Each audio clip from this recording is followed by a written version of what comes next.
Assalamualaikum warahmatullahi wabarakatuh. Pemirsa gapai kemuliaan yang dirahmati Allah, di zaman sekarang ini semakin banyak wanita keluar dari rumahnya untuk bekerja.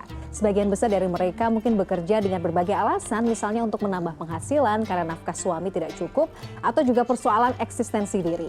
Nah, diskursus terkait peran antara wanita berkarir di luar rumah atau yang memilih untuk berada di rumah saja senantiasa menarik untuk dibahas, apalagi dalam kacamata Islam. Nah, lantas bagaimana sebenarnya Islam memandang hal ini? Nah, insya Allah hari ini pemirsa kita akan membahas tema yang sangat menarik, wanita berkarir atau di rumah, bersama gurunda kita semua, Kiai Haji Muhammad Faiz. Assalamualaikum Pak Kiai. Waalaikumsalam warahmatullahi wabarakatuh. Ini temanya menarik sekali buat saya dan buat para perempuan yang ada di luar sana ya, yang mungkin masih galau. Saya khawatir kalau menjawab tidak boleh nanti Mila langsung berhenti. Oh iya, langsung berhenti nih. Nah pemirsa, bagi Anda yang juga yang memiliki pertanyaan, Anda bisa menyampaikan pertanyaan Anda melalui nomor WhatsApp yang tertera di layar kaca. Pak Kiai langsung. Iya. Islam ini kan sebenarnya kalau kita lihat mungkin ada sebagian kalangan yang menganggap Islam itu kemudian membuat perempuan terutama menjadi kelas kedua gitu. Tapi di sisi lain kita juga banyak melihat bahwa sebenarnya Islam itu menempatkan perempuan dalam posisi yang cukup baik gitu, sangat mulia. Nah dalam konteks bekerja atau berkarir, bagaimana sejatinya Islam ini memandu hal ini? Tafadhol. Ini kan berarti kita bicara Mila ya, kaitannya wanita berkarir setelah dia menikah. Iya betul. Itu yang banyak menjadi pertanyaan banyak orang. Oleh karena itu, saya ingin menjawab pertanyaan tadi itu dengan memahami arti pernikahan itu sendiri. Nikah itu dalam bahasa Arab itu artinya ad-dhammu wal jam'u, menggabungkan dan menyatukan. Menyatukan pengantin pria dengan pengantin wanita, menyatukan keluarga besar pria dengan keluarga besar wanita. Maka karena ini digabungkan, dikumpulkan, maka setiap perkumpulan itu harus ada pemimpinnya, harus ada imamnya. Nah, disinilah kemudian Islam menjadikan laki-laki itu sebagai pemimpin dalam rumah tangga. Islam menentukan laki-laki sebagai pemimpin dalam rumah tangga itu sebetulnya bukan dari aspek superioritas. Tidak kemudian dikatakan bahwa saya dalam banyak aspek itu lebih baik dari istri saya yang perempuan. Dan tidak kemudian mengatakan istri saya dari banyak aspek itu lebih lemah dari saya. Tidak. Tetapi yang ada di dalam Islam sebetulnya, dulu guru saya cerita, itu tauzi'ul mas'uliyat, berbagi peran. Ada peran yang pantas dan hanya bisa dilakukan oleh seorang suami. Ada peran yang pantas dan hanya bisa dilakukan oleh seorang istri. Laki-laki yang hebat, itu ternyata tidak hebat kalau dia disuruh memberi makan anaknya yang masih balita. Hanya seorang ibu yang mencintai anaknya bisa bersabar ya itu ngasih makan anak balita, kalau bahasa Jakartanya tuh nyuapin anaknya itu berjam-jam loh. Itu berarti ada pekerjaan besar yang tidak bisa dilakukan oleh seorang laki-laki. Tapi ada banyak pekerjaan yang tidak pantas dikerjakan juga oleh perempuan. Kalau saya sedang tidur di malam hari, gerimis, ya naudzubillah rumah saya bocor. Pakai genteng masa lalu. Maka kata istri saya, Mas kayaknya bocor nih, Bang kayaknya bocor nih. Oh yaudah, saya keluar ambil tangga, tangan kanan saya bawa tangga, tangan kiri saya itu bawa genteng, saya naik ke atas. Semua orang yang melihat tuh pasti memuji saya, Mila. Ini suami yang bertanggung jawab terhadap kesejahteraan keluarganya agar tidak kebocoran di waktu hujan. Tapi kalau yang naik tangga itu istri saya, itu menjadi salah. Ya, istri saya bawa tangga, bawa genteng, maka orang akan mengatakan betapa gagah perkasanya istrinya Pak Faiz. Tentu itu menjadi sesuatu yang tidak indah dalam hidup. Nah, berdasarkan itu semua Mila, maka dalam rumah tangga itu sebetulnya yang dijadikan kepala rumah tangga suami. Dia punya kepemimpinan dalam banyak hal yang terkait dengan urusan materi. Nah, tetapi setelah itu, apakah kemudian perempuan ini tidak boleh berkarir dan bekerja? Rasanya tidak ada diktum di dalam Al-Quran dan di dalam hadis yang menyatakan perempuan itu harus tinggal di rumah. Jadi kalau para pemirsa baca di surah Al-Ahzab misalnya, Allah berfirman waqarna fi buyutikunna. Itu ayat kata ulama dimaknai sebagai ayat kepada ummahatul mukminin, istri Nabi. Karena memiliki kehormatan yang berbeda, harus terjaga, maka istri-istri Nabi memang tinggal di rumah. Tetapi fakta yang kita dapatkan dalam sejarah Nabi, sahabat Nabi yang wanita tuh biasa keluar rumah.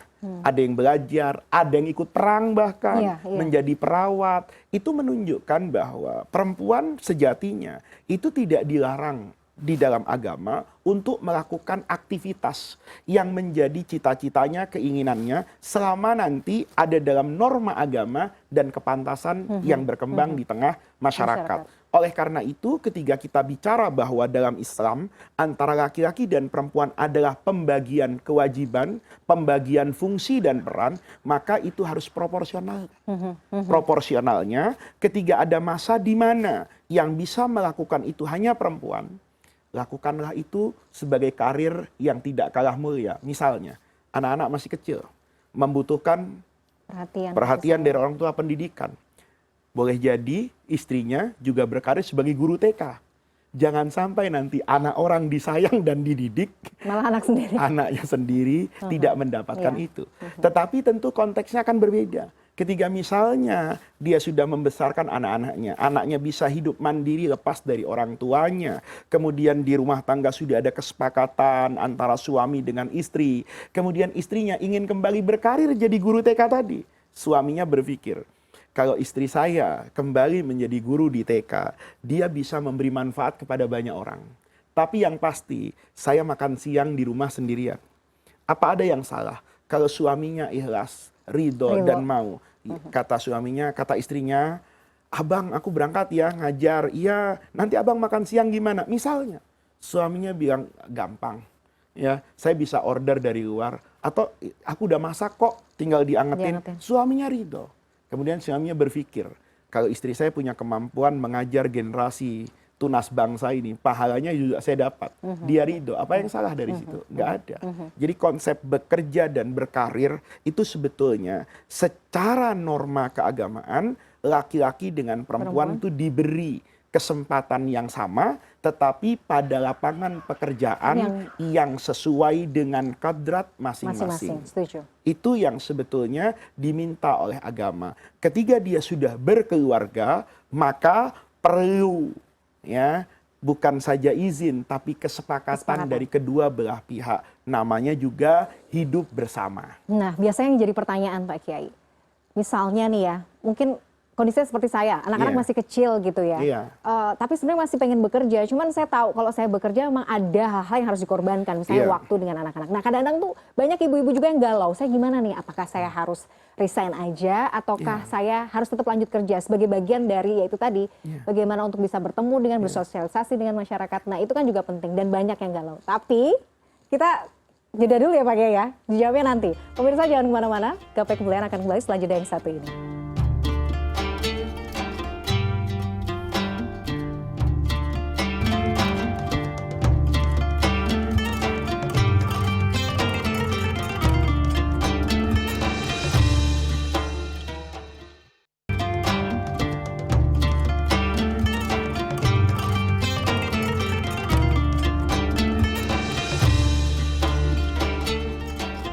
Pemirsa, terima kasih Anda masih menyaksikan Gapai Kemuliaan dalam episode Wanita Berkarir atau di Rumah. Nah ini pilihan yang bagaimana Pak Kiai? Karena banyak juga akhirnya perempuan-perempuan yang galau juga harus memilih. Saya ini sebenarnya masih mau berkarir, tapi di sisi lain saya juga harus tunduk sama suami. Mungkin suami minta saya di rumah gitu. Nah bagaimana kemudian kita memantapkan hati? Dulu waktu di Mesir, guru saya itu pernah ditanya oleh jamaah di masjid, persis pertanyaan ini. Saya jadi ingat kejadian 23 tahun yang lalu. Saya waktu itu masih murid duduk di kaki beliau. Ada seorang wanita itu di Hayus Sabi di distrik ke-7 di kota Kairo itu tanya kayak gitu. Guru saya jawabnya begini. Ayat Al-Quran bilang, hunna libasun lakum wa antum libasun lahunna. Saya itu menjadi pakaian buat istri saya dan istri saya adalah pakaian buat saya. Fungsi pakaian itu kan menutupi. Karena sesempurnanya saya tidak berani keluar rumah tanpa berpakaian. Maka fungsi itu dilakukan oleh istri saya yang menutup. Nah, sekarang kata guru saya 20 tahun yang lalu, Anda boleh suka dengan satu pakaian. Tapi kalau Anda hidup di tempat yang tidak pas baju itu digunakan, Anda lepaskan. Waktu saya sekolah itu, ingat betul saya itu di musim panas. Di Mesir panas sekali.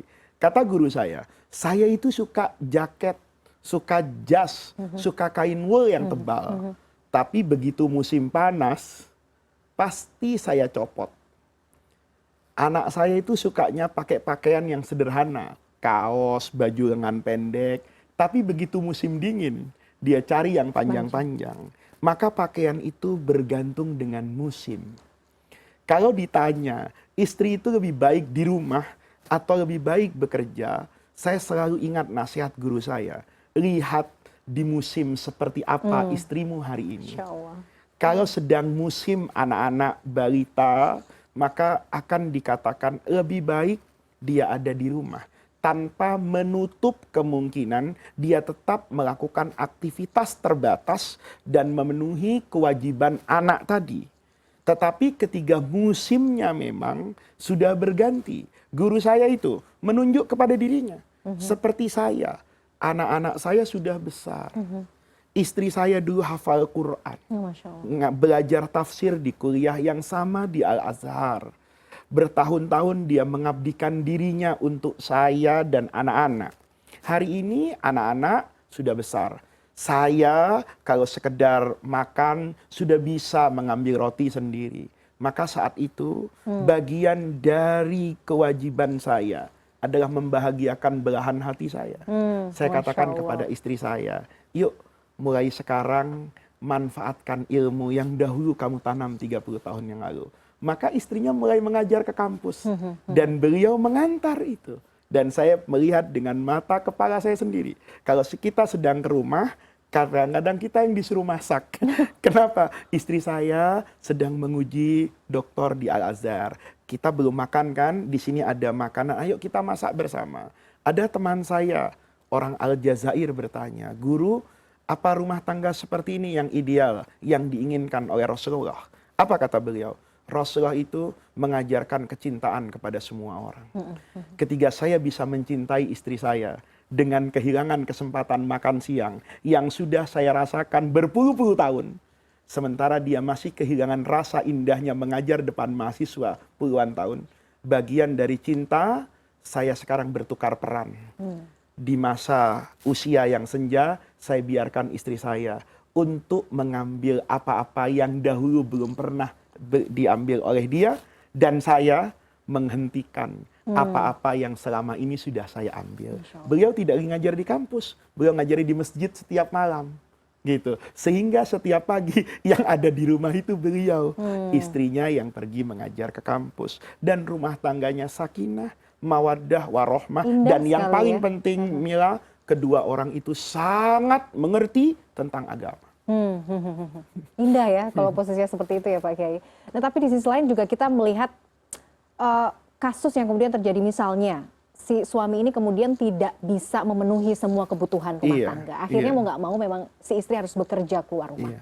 Itu juga pastinya juga diperbolehkan ya, karena diperbolehkan dengan batasan yang dengan tertentu. batasan tertentu. Satu. Kemudian tentu ridhonya suami. Karena kalau bicara kurang atau nggak kurang, saya nggak berani jawab di CNN ini. Karena kan boleh jadi standar orang akan berbeda. Boleh jadi suaminya sudah memberi apa yang wajar, istrinya yang tidak pernah bersyukur atas apa yang Allah berikan. Atau sebaliknya kan, suaminya yang memang tidak bisa memenuhi kebutuhan itu, sementara hajat hidup keluarga membutuhkan itu, dan istri masih bisa membantu keuangan suami dengan batasan yang wajar dan seizin suami. Itu juga tidak salah di dalam agama. Oke. Nah, Pak Kiai, yang juga menjadi pertanyaan banyak perempuan mungkin ya. Sebenarnya kan kita mungkin sekarang ini belakangan kita familiar dengan istilah kesetaraan gender. Iya. Dan itu sering kali dibenturkan dengan nilai-nilai Islam. Karena banyak kemudian terutama feminis begitu yang melihat kadang-kadang perspektif agama Islam ini nggak pas. Iya. Kemudian dengan kondisi saat ini gitu ya, atau kondisi kesetaraan gender yang kemudian sekarang digaung-gaungkan. Bagaimana sebenarnya posisi Islam dalam memandang kesetaraan gender ini? Sebetulnya Islam itu tidak pernah berbicara dalam konteks bahwa laki-laki itu harus setara dengan perempuan dan perempuan harus setara dengan laki-laki. Karena yang sering kita katakan bahwa kesetaraan itu tidak akan menghasilkan kebahagiaan. Betul. Ya. Yang menghasilkan kebahagiaan itu bukan kesetaraan, tapi kesepakatan dalam bingkai cinta dan proporsional. Itu yang dikatakan seperti itu. Misalnya ya, katakanlah saya ahli fikih bermadzhab Imam Syafi'i. Kemudian istri saya setara dengan saya. Kebetulan belajar fikih bermadzhab Imam Abu Hanifah. Boleh jadi nggak jadi sholat subuh di rumah. Karena sebelum sholat subuh akan berdiskusi. Nah, itu artinya ya Mila ya, kesetaraan di dalam Islam itu sudah dijamin. Apa sih yang tidak setara? Surganya setara, sholatnya setara, ya kan? Ya, kewajiban agamanya setara, nilainya semua setara. Yang tidak setara itu di mana? Yang tidak setara itu misalnya, kenapa perempuan tidak boleh jadi nabi? Tapi perempuan boleh jadi orang alim. Imam Syafi'i itu punya guru namanya Sayyidah Nafisah. Orang Mesir bilang Nafisatul ilmi. Saking hebat keilmuannya Sayyidah Nafisah. Imam Syafi'i berguru kepada Sayyidah Nafisah. Tetapi ketiga ini tidak jadi nabi misalnya. Kemudian dalam rumah tangga, cerai itu ada di tangan suami yang bisa menceraikan. Itu kan karena ngelihat Islam separuh. Tapi tidak melihat Islam secara utuh. Cerai itu di tangan suami. Tapi istri juga memiliki hak yang sama. Untuk kemudian dia lepas dari ikatan pernikahan. Dengan instrumen yang berbeda. Namanya khulu. Melakukan gugatan. Kenapa ini ada yang di tangan suami? Itu kan pandangan Islam terhadap aspek kemanusiaan yang sering terjadi. Karena suami itu dalam banyak hal dipandang lebih mampu untuk mengendalikan dan melestarikan rumah tangga. Tetapi apa berarti perempuan itu tidak boleh kemudian melepaskan ikatan dari orang yang sudah tidak lagi bisa dia hidup bersama? Itu ada sarananya di dalam agama. Nah, oleh karena itu kalau bicara kesetaraan gender, itu kita harus pahami dalam bingkai, misalnya bingkai keislaman, bingkai keindonesiaan, ya, bingkai budaya kita, dan itu akan meraih kebahagiaan. Kalau kemudian bicara kesetaraan, ya udah kalau gitu kita setara. Bayar makan di rumah makan separuh-separuh nih. Jangan berteriak tentang gender satu, tapi yang bayar suami terus nih. Ya, kewajiban tagih enggak. Dari sini Islam mengatakan kewajiban cari nafkah itu ada di tangan laki-laki. Kenapa? Karena dia lebih siap. Dia bekerja apapun, itu tidak akan kehilangan kehormatannya. Tapi ada pekerjaan yang kalau dikerjakan oleh perempuan, saya ngelihatnya itu ngenes. Saya ngelihatnya itu nggak tahan gitu loh. Ada loh, kadang-kadang kita lihat di Jakarta, laki-laki yang jadi badut di tepi jalan, itu panasnya luar biasa.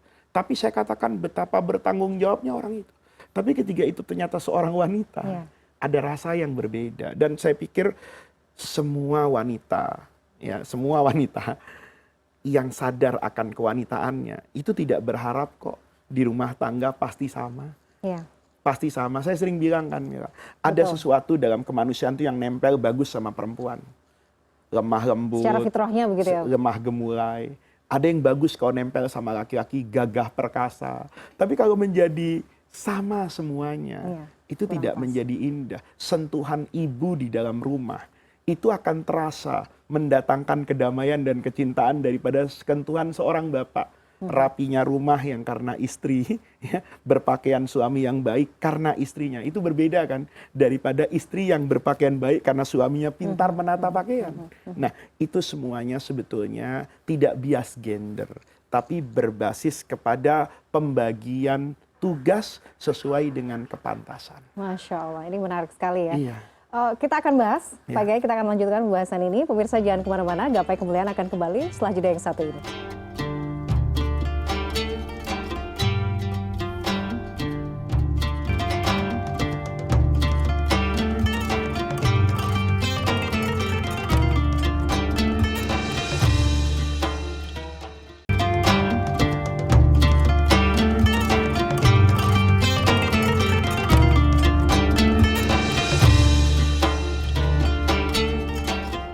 Anda masih menyaksikan Gapai Kemuliaan dalam episode Wanita Berkarir atau di Rumah. Ini pembahasannya lebih luas, Pak Kiai. yang juga mengganggu, bukan mengganggu ya, tapi menjadi diskusi banyak kalangan yang juga menjadi kontroversi. Kita kan belakangan juga kemarin melihat ya, ada dalam pelaksanaan sholat Idul Fitri begitu ya, syafnya laki-laki dan juga perempuan tuh bercampur. Kemudian bahkan ada wacana bahwa perempuan juga bisa menjadi khotib sholat Jumat. Nah ini bagaimana sudah bercampur baur sebenarnya antara peran laki-laki dan juga peran perempuan? Itu buat saya sesuatu yang lepas dari nilai dan tali agama. Kalau bicara tadi soal gender, bias gender misalnya, apa sih yang nggak dibolehkan di dalam agama buat laki-laki dengan perempuan? Kan sedikit sekali.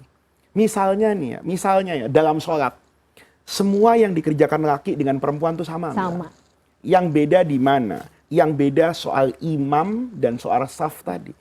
Pertanyaannya, apakah ketiga perempuan tidak menjadi imam, kemudian merasa kurang sebagai perempuannya?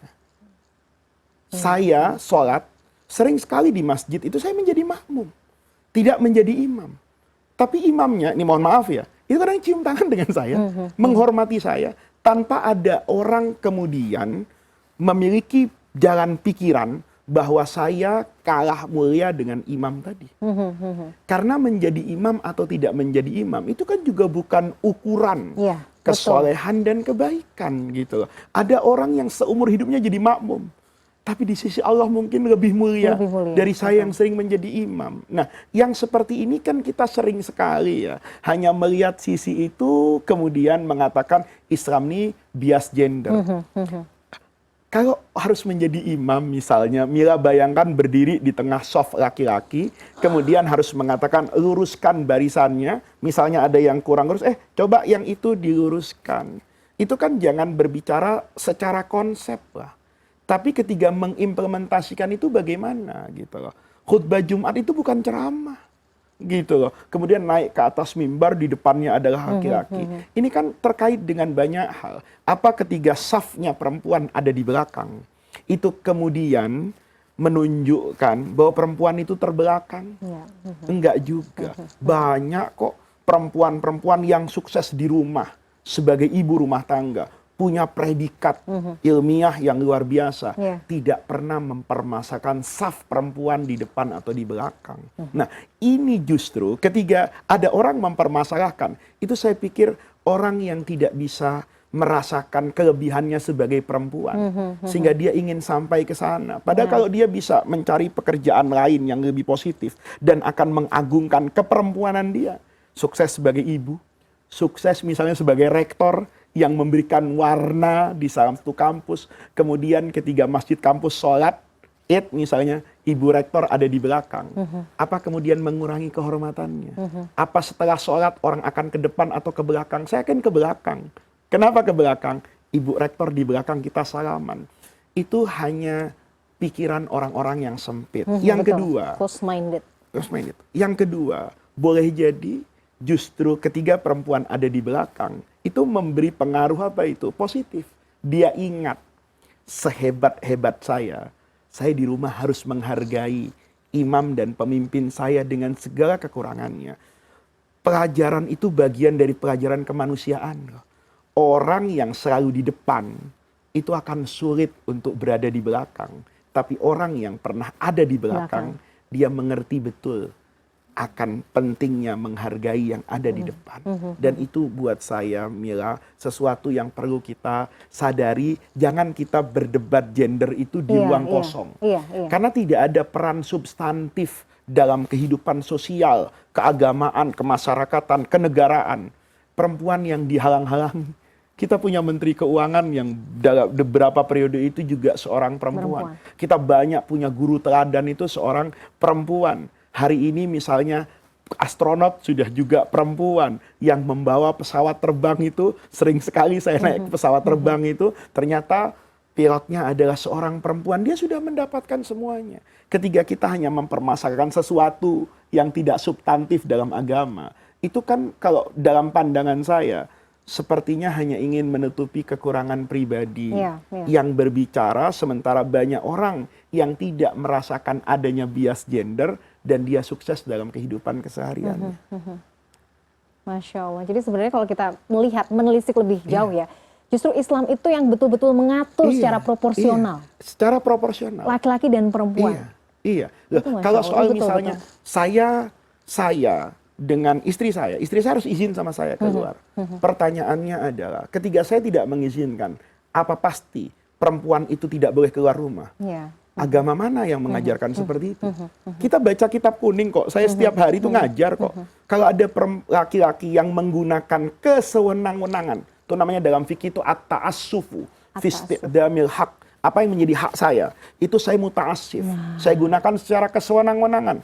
Itu kita baca kitab kuning puluhan tahun yang lalu, udah jelas kok. Boleh mengadukan kepada pihak yang berwajib. Bahasa fikihnya tarfa'u amroha ilal qadi, mengangkat ini kepada qadi. Qadi itu pemimpin daerah. Ya misalnya sekarang lurah, Pak RT, ini saya kok dilarang, padahal saya mau pengajian. Masa sudah anak sudah sejahtera, tapi suami saya itu cari-cari masalah saja. Apa kemudian taatnya itu membabi buta? Enggak. Tetapi dibuat aturan, laki-laki yang mengatur, itu untuk kedamaian setiap perkumpulan tadi. Kebayang soalnya kalau dalam satu perahu ada dua nahkoda. Ada dua nahkoda semau-maunya gitu loh. Banyak kok. Saya sering bertemu dengan orang yang memiliki kebebasan. Apa saya tanya, kamu apa yang kamu belum dapatkan dalam hidup? Marahnya suami.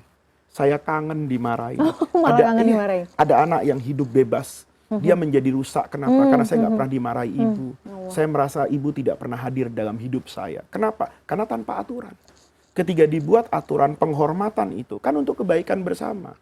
Lah sekarang kan sama logikanya. Kenapa saya harus taat sama polisi? Ya karena polisi yang diberi kewenangan untuk mengatur itu. Ketika kewenangan itu ada pada suami, maka kita harus taat kepada suami. Tetapi ketaatan kita kepada suami itu ada aturan tersendiri lagi. Ada bingkainya. Jadi jangan melihat, wah dalam Islam istri itu harus taat sama suami. Berhenti di situ. Itu kurang piknik. Itu ngajinya kurang malam gitu ya. Baru sampai itu, hanya sampai sebatas. Akhirnya kemana-mana. Betul. Padahal Islam tidak seperti itu. Gitu. Menarik ya Pak Kiai untuk dibahas. Ada yang paling menarik loh. Dalam budaya Islam, itu istri itu tidak menyematkan nama suaminya. Betul. Nah, ini juga menarik. Gitu. Tapi kepada bapaknya. Kepada bapaknya. Itu menunjukkan bahwa dia punya kemandirian sebagai manusia. Menarik. Gitu. Betul. Itu adalah bukti bahwa istri itu memiliki jati diri sendiri. Gitu loh. Hartanya istri itu dikuasai oleh istri loh. Tidak boleh diambil semena-mena oleh suami. Itu menunjukkan itu menunjukkan bahwa apa yang kurang yang Islam itu sudah mengatur berikan kepada pendidikan. Gitu loh. Apa ada pemahaman Islam mayoritas yang benar, yang moderat, yang berdasarkan Quran dan hadis yang melarang perempuan sekolah? Malah justru kalau perempuan sekolah tinggi akan bagus kan? Ya? Nabi membuka kelas untuk kaum Ansor, untuk kaum Muhajirin, dibuka yang wanita. Nabi mengajarkan banyak hal kepada mereka. Bahkan ketiga hal-hal yang penting, itu Nabi menjadikan perempuan sebagai guru. Misalnya ketika anak beliau wafat, maka ada seorang wanita yang Nabi bilang, kamu yang memandikan, saya ajarkan. Dia kemudian seperti memberikan supervisi kepada orang-orang setelahnya. Itu perempuan. Istri Nabi Ummul Mukminin Aisyah. Kurang apa? Gitu loh. Amar ma'ruf nahi mungkar ikut. Naik unta, naik kuda. Ya, istrinya Nabi kurang apa ini? Berfatwa, memberikan putusan hukum, menyelesaikan begitu banyak masalah. Menghafal hadis juga. Menghafal hadis. Nabi itu sering sekali loh minta pertimbangan kepada istrinya. Gender yang mana? Apa orang tidak tahu Ummi Salamah itu ketika Rasulullah kemudian mau pergi umroh ke Mekah, yang kemudian melahirkan perjanjian Hudaibiyah, yang Nabi dilarang masuk ke Mekah dan harus balik ke Madinah, menghormati perjanjian itu, kata Nabi, sudah kita nggak jadi umroh, padahal Mekah itu depan mata, ayo balik ke Madinah, lepaskan baju ihrammu, cukur. Nggak ada orang yang taat. Bukan nggak taat sama Nabi, kerinduan kepada Mekah dan keinginan melihat Ka'bah. Kata Nabi, ini orang kok nggak bergerak-gerak balik ke Madinah. Siapa yang ngasih saran kepada Rasulullah? Ummi Salamah, istri beliau. Kata Ummi Salamah, Nabi, kalau engkau ingin mereka taat semua, engkau duluan yang cukur, engkau duluan yang lepas ihram, engkau duluan yang menyembelih kambing, pasti selapangan ikut semua. Kata Nabi, sebagus-bagusnya pendapatmu. Enggak pernah Nabi bilang, kamu perempuan, enggak usah ikut campur, urusin dapur. Itu bukan Nabi Muhammad itu. Justru Nabi itu yang paling mengerti. Mengerti, Memahami, menghargai, mengajak diskusi, bertukar pikiran, Masya Allah. mendengar. Jadi saya pikir agama ini sudah memberikan Sudah banyak hal. Kalau ada bagian tertentu yang tidak diberikan kepada perempuan, itu sejatinya karena selalu selaras dengan kemanusiaannya manusia. Baik. Oke, Masya Allah. Pak Kiai, ini menarik sekali kalau bahasannya sudah perempuan ya dalam kacamata Islam tuh ini luar biasa. Bagi saya pribadi banyak sekali hal yang kemudian ilmu yang bisa dipahami dan juga ditambah. Terima kasih atas ilmunya. Sama-sama. Pemirsa, tidak terasa kita sudah sampai di penghujung program Gapai Kemuliaan. Semoga apa yang tadi kita bahas bisa menambah ilmu kita dan juga keimanan kita kepada Allah Subhanahu wa taala. Saya Meladia Rahma dan juga Kiai Haji Muhammad Faiz undur diri. Insya Allah kita akan jumpa kembali pada Gapai Kemuliaan berikutnya. Wabillahi taufiq wal hidayah. Wassalamualaikum warahmatullahi wabarakatuh.